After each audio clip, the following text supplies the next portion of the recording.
well, they don't call her the Queen for nothing.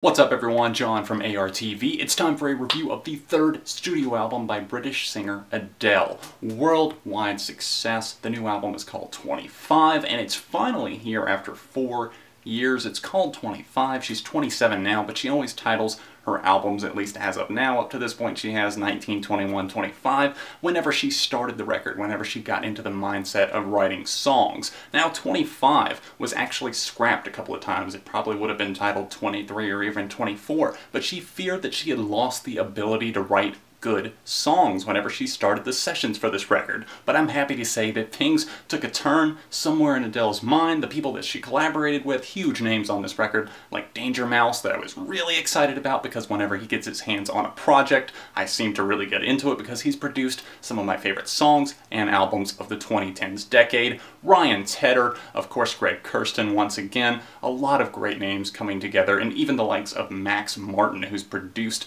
of course, many times with Shellback, of course with Taylor Swift on her most recent record, and Red even. A lot of big names, and a lot of bold moves for Adele. A lot of people seem to think that that was on the way, but I don't think that this album strays all that far from the path. Yes, there are differing styles and tempos here. There's poppier moments, there's more soulful moments, but there's plenty of ballads. Yes, the sounds are familiar. She's staying pretty close to this map that she's laid out in the past, but I do think there are some new things here to get excited about. Everyone, I mean everyone, wanted a hand in producing or else writing for this record because it was set to be a blockbuster album pretty much no matter what she put out at this point. 21 being such a huge record, I didn't get into it immediately because I didn't really know it beyond Rolling in the Deep, maybe Set Fire to the Rain, but I saw it sitting in the top 10 forever on iTunes and the Billboard charts. Finally gave it a listen. I'd heard Chasing Pavements before, thought it was good, heard Rolling in the Deep, thought it was great, heard 21, and I was like, okay, I'm impressed. I'm checking out whatever this girl puts out from this point forward. Anyways, kudos to Adele for cutting out the moments on 25 that she thought just did not fit. Her collaboration with Damon Albarn, Sia Further's tracks that she co-wrote, which are actually going to appear on her upcoming album, This Is Acting. I just respect her for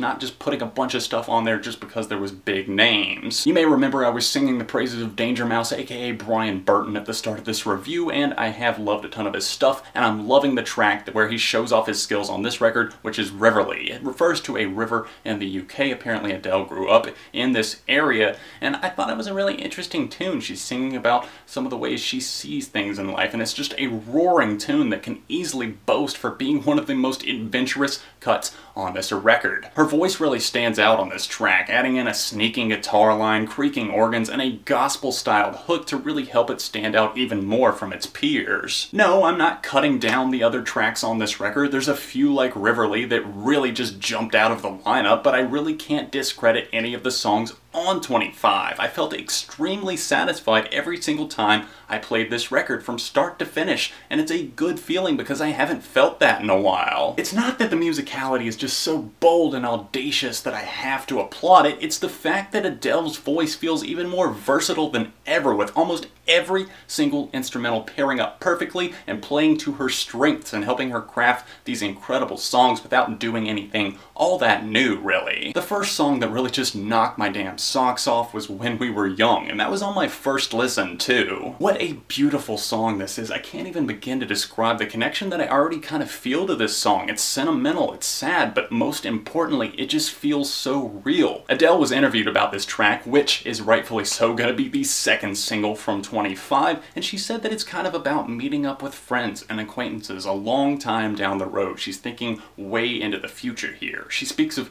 taking a photograph to really just take it all in, basically taking a mental image, I think, rather than a physical photograph, because she wants to hold on to that moment forever. The piano swells are simple but very elegant, the bass line shapes up and adds a lot of texture to this track, but the real magic lies within Adele herself. You don't need me to tell you this, but just in case you need to hear this song, even if you don't hear all of 25 right away, go hear this one now. She wasn't afraid to step into poppier territory with Send My Love, parentheses, To Your New Lover, actually piping up as one of the most unique in terms of its sonic direction. Max Martin did a great job producing here, adding a little bit of pep to Adele's step. I have some people tell me, Adele is too slow, John, I just can't get into her. Try out this song, you might just change your mind. I think she does a great job of actually bridging the gap between some of her poppier material that she's done, like on her past record 21, and the more soulful affectations fans have come to adore her for. It's not all exploration on 25 though, that's definitely for sure, but even the simpler moments like Remedy work phenomenally well. That piano melody is one of the best that I've heard this entire year. You'll find yourself marveling in the fact that it's so simple, but at the same time, so much going on. It's able to accomplish so much without feeling overdone. Ryan Tedder of One Republic had a hand in mapping this one out, and if his band isn't living proof enough that the man has a knack for finding the perfect tune, this is. Adele vows her love in this ballad, kinda like she's offering up a shoulder to lean on, but not being so forceful about it that she makes herself sound ridiculous. This track reminds me a lot of early 2000s like piano ballads, something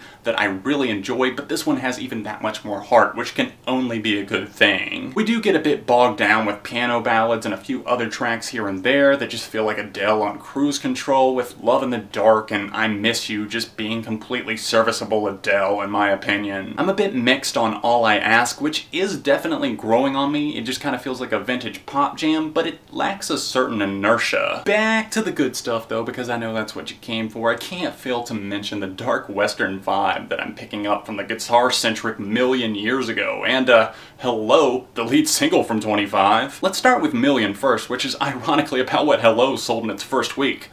Okay, I'm done making the connections and doing the puns. Let's turn the tables back to the album. Million Years Ago doesn't have me going crazy, but I definitely appreciate this song, and I'm also really enjoying Water Under the Bridge. The more I hear it, the more I'm loving that hook that just builds up and soars. She's more commanding, she's fierce, and she wants something, she wants a response out of her lover, something she's not getting. But what's really lighting a fire under me? The closer on this record, Sweetest Devotion. This is a gargantuous moment, soaring to the peak of the mountain, carried there by electric guitars and Adele's undeniably confident voice. She sings on the hook of this thing, the sweetest devotion, hit me like an explosion, seemingly referring to being so grateful for her significant other. I don't think anybody saw the little electric guitar solo coming at the end of the song either. It just flies in out of nowhere, truly sending 25 out on a super positive and awesome note. Does 25 offer up a ton of new ideas? No. But does it really need to in order to work?